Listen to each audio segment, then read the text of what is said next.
Greetings from the Orlando Museum of Art. I'm David Matteson, the Associate Curator of Education and Outreach and the facilitator of the book club that regularly meets at the museum. I hope you will join me on April 9th to discuss The Stationery Shop, a novel that opens in Tehran the fateful summer of the 1953 coup d'etat and tells the 60-year story of a couple who first falls in love after meeting at a stationery shop. This novel complements our new exhibition, A Boundless Drop to a Boundless Ocean, which features artists of Arab and Iranian heritage and is on view through May 2nd. Today, I am joined by a very special guest. Marjan Kamali is the author of The Stationery Shop. Marjan was born in Turkey to Iranian parents and spent her childhood in Kenya, Germany, Turkey, Iran, and the US. She holds degrees from UC Berkeley, Columbia University, and New York University. Her first book, Together Tea, was a Massachusetts Book Award finalist. Marjan, thank you so much for agreeing to discuss your beautiful book, The Thank Stationery Shop. you. Yes, Thank you so much for having me. It's such a pleasure to be absolutely. here. Oh, we're so happy to have you. And this was truly one of the best books that I read last year. It's particularly because your characters are just so vibrant, so real to life. And although I've never been to Tehran, I felt this rich connection with both the people that you have in this narrative and the place itself. And so I'm wondering if you could open and tell us a bit about the inspiration behind this novel. Oh, sure. Well, thank you so much for having me, David. And it's interesting because a lot of times I'm asked about what inspired this tale. Mhm. And the truth is that you mentioned Together Tea, my first book. When I was doing readings for that, I was invited to a book club. And one of the women asked me if I would read where she worked. She said she worked at an assisted living center. So Hmm. I said, sure. And I went there and I was reading from my book. And as I was reading, an elderly man in a wheelchair kept saying all these things. Um, I didn't know if he was cheering me on or heckling me, but then they organized this lovely Persian lunch. There's a lot of food in both the Oh, books. And yes, then as there is. you know the food, and then he wheeled himself up to me and he kept saying things like, I met the Prince of Spain, I traveled with Charles de Gaulle. He'd go on, and Mm. people were shushing him. But I just asked him his name. And later, when I was speaking with my father, I mentioned this man because he had an Iranian name. And my father thinks he knows every Iranian American of a certain age. And when I mentioned his name, my father said, oh, he was one of our most decorated dignitaries. He met the Prince of Spain. He traveled with Charles de Gaulle. Everything that gentleman had been saying that day was true. And I remember just being so struck, thinking, what does it mean to be an elderly person in an assisted living center with this past from another country that nobody believes? Or Mm. maybe they believe it, but they just don't care.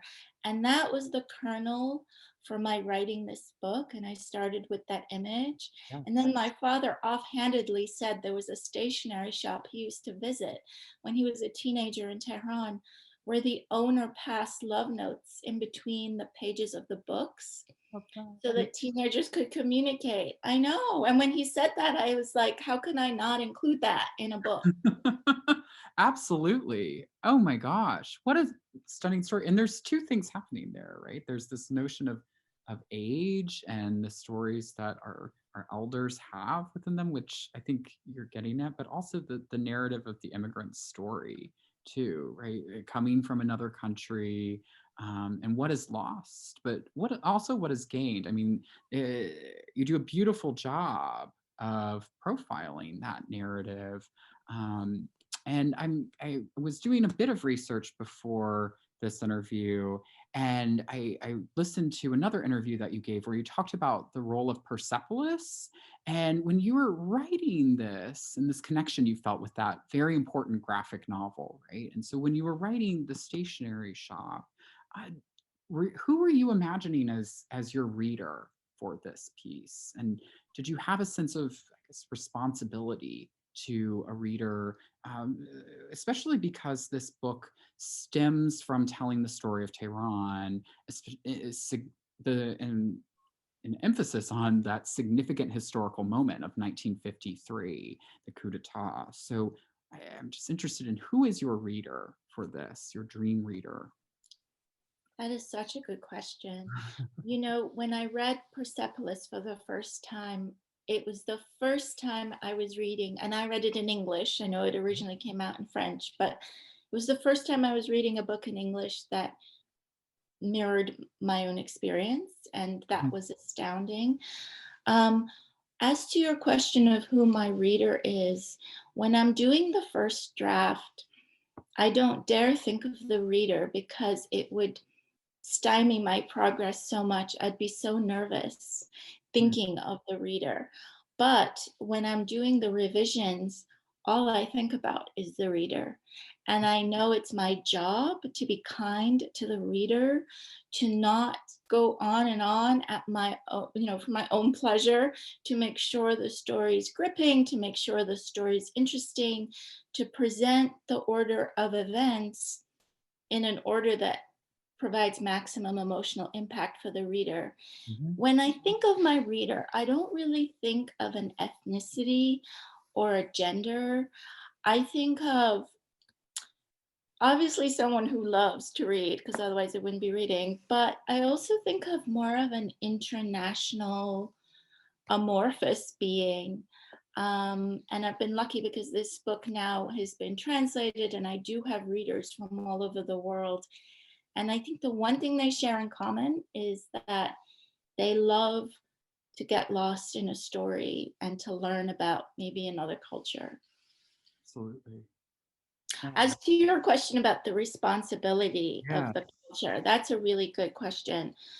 Anytime you're writing about a country like Iran, especially when the story's centered around a political event like the 1953 coup, it's very daunting because I feel a burden of responsibility to not only represent Iranians accurately, but even though it's fiction, to represent historical events accurately.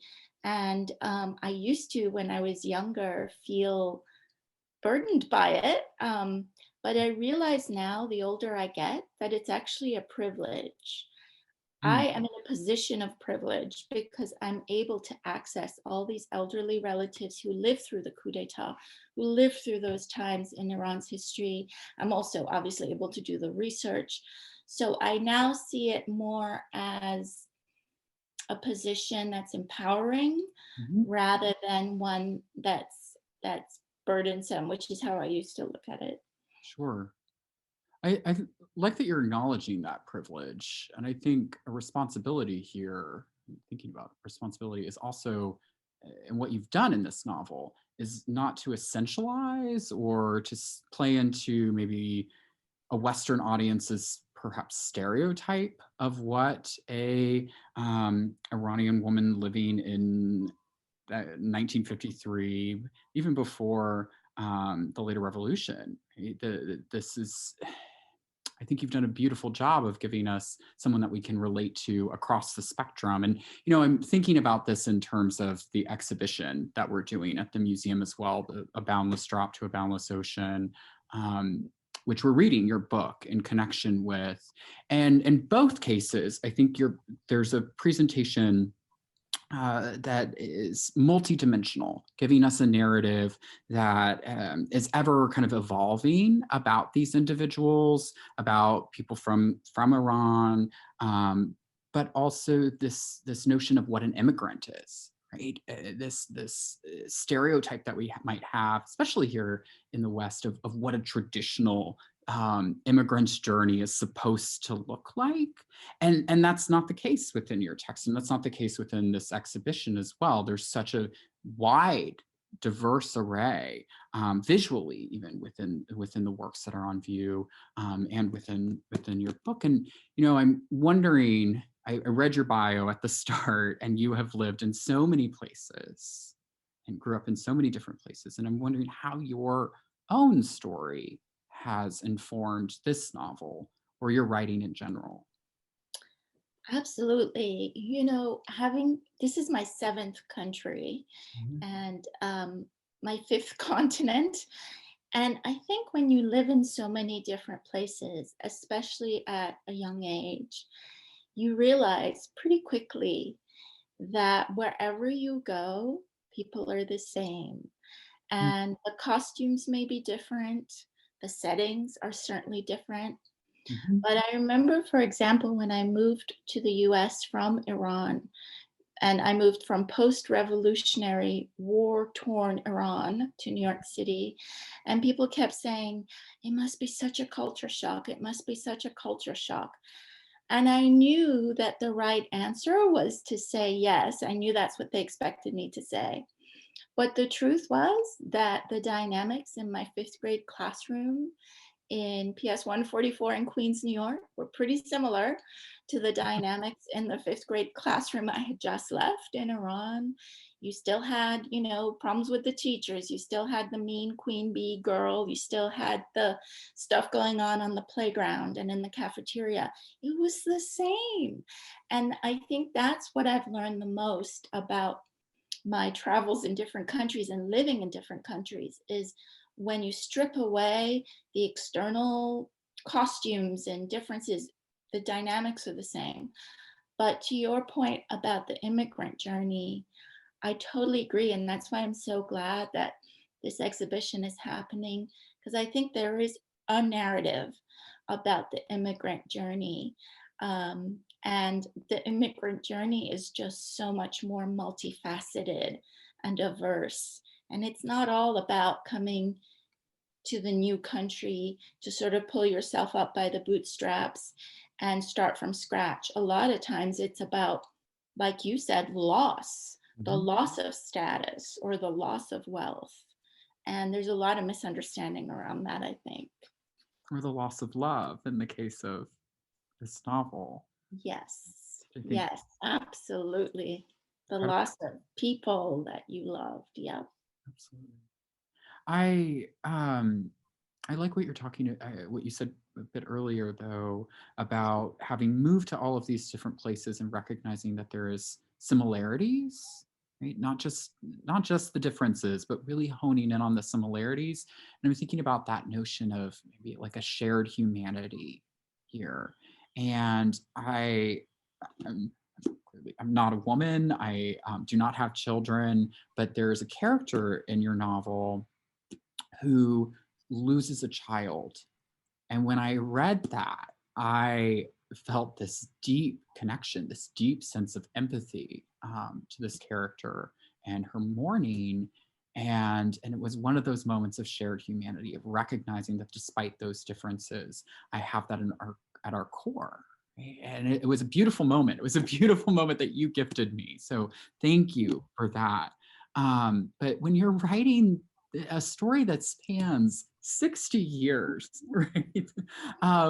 Is there a balance here and trying to capture both the tragedy and the hope in order to get at an authenticity of life, right, within a narrative? And I'm wondering how, I mean, I've experienced how you achieve it, but how are you thinking that through about this balance maybe um, within your work?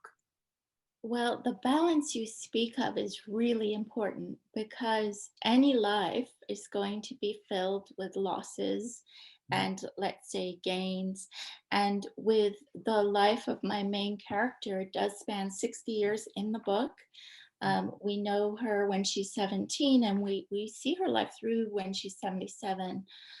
Um, I think for me, what was most important was to have her achieve a sense of healing Mhm. and a sense of closure.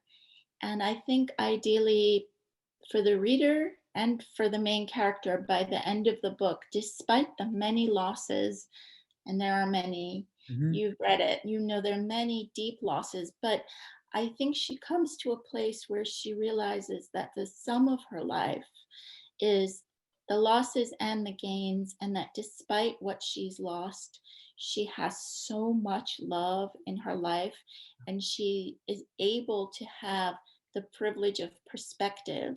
That's another privilege that we don't have when we're young. But in her older age, she has this perspective and she's able to see how all those losses, all those people she loved who loved her, shaped her, and are still a part of her. Um, and in the end, I think it's a much more open view of the life. And as an author, you make these hard choices. What do I blow up in scene and show, and what do I summarize for the reader? Yes. Oh, truly. I mean, it was one of those novels where I felt resolved at the end, but still wanting more. Like I still want to know what happens with Claire. Claire's the yeah. I think there's something there. But the gift of this novel for me, when I read books that reflect on kind of global diversity, not and a shared humanity, but really global diversity, and introduced me to new cultural practices. One of my favorite scenes in this book is when they're making the jeweled rice for Roya, your main character's engagement party. And it is just a beautiful kind of mother-daughter scene. Right? So it's relatable for any one with a parent, but it's also just so rich in this Iranian tradition, and it walks through all the smells and the textures and the tastes, of course, as they're making this beautiful culinary dish in celebration of her to be wed, her to come marriage, right? And so, in addition to like reading these novels, right, which really help to broaden and give us a global perspective, at least for me, uh, what other ways do you hope that readers might continue to broaden their cultural perspective? Well, one way is through what you just mentioned, which is the food. I get so many messages that are requests for recipes. And I now have like a list that I send to the people who reach out to me of all the links to the recipes of the dishes featured in the book. Because after reading the book, I think people feel very connected to the characters. But one way to connect with this sort of global culture of ours is through food. I mean, I love to eat food from different cultures, right? Not just Persian food. And so, one way is through food. Another way is through exhibitions like yours, which are just so rich. And I think they open us up, to things that we wouldn't have been exposed to before. And what I'm finding is now in this moment of our global pandemic, when we're all kind of siphoned off into our sealed, contained environments, there is a lust to travel and to try something new and to learn something new. Obviously, at the moment, it can be done digitally, but the food can be accessed online. There's so many great food blogs, and the exhibition can be accessed online. And through books and movies, we can kind of travel and taste the richness of this world, which is really so expansive. Hmm. Oh, I love that vision. And Nowruz is coming up, right? Yay! So- Yes, yes. and so Another, we try. Yeah. yeah, another isolated one, but yes, Yeah. we will celebrate. Oh, right. Yes. It's been, oh my God, a Yeah, year. second one now. Yeah. But that is coming up, the Persian Mhm. year, and I am looking forward to trying some of the dishes that you have listed. Um, Yes. appreciate Yes. it. So thank you. Would it be too much to ask you to read a brief passage? I would be happy to read a brief passage. Um, you know what? I think I'm going to read from the very beginning because that way I don't need to put anything into context. Anybody tuning in will be able to join us on this ride. So I will put on my glasses because we will come to that. Um, okay, so let's start with part one, the Stationery Shop, chapter one. It's 2013, The Center. I made an appointment to see him. She said it as if she were seeing the dentist or a therapist or the pushy refrigerator salesman who had promised her and Walter a lifetime guarantee of cold milk and crisp vegetables and unspoiled cheese if only they would buy this brand new model. Walter dried the dishes, his gaze on the kitchen towel and its print of a yellow chick holding an umbrella. He didn't argue. Walter Archer's penchant for logic, his ability to let reason trump all, was a testament to Roya's own good judgment. For hadn't she married a man who was reasonable and, my goodness, unbelievably understanding?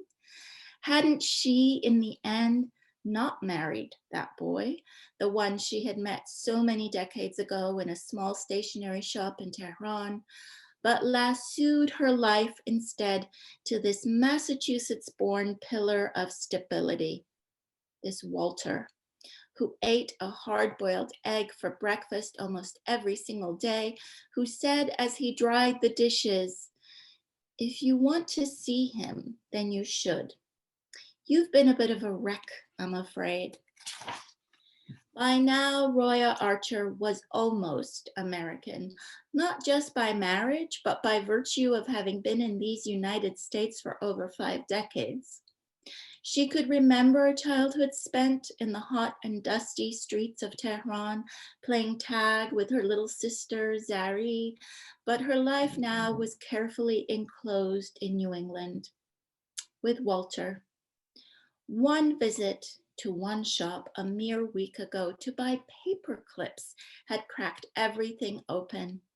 Once again, she was mired in 1953, cinema metropole in the middle of Iran's largest city that contentious summer. The red circular sofa in the lobby, over which a chandelier's crystals glistened like tears, smoke from cigarettes floated in wisps. Up the stairs and into the movie theater he had led her, and there on the screen, stars with foreign names caressed each other. After the film, he had walked with her in the summer twilight. The sky was lavender and layered with shades of purple so varied they seemed impossible. He had asked her to marry him near the jasmine-soaked bushes. His voice cracked when he said her name. They had exchanged countless love letters, planned their union, but in the end, nothing. Life had pulled out from under her everything that they had planned. No worries. Roya's mother had always said that our fate is written on our foreheads when we're born. It can't be seen, can't be read, but it's there in invisible ink, all right, and life follows that fate no matter what.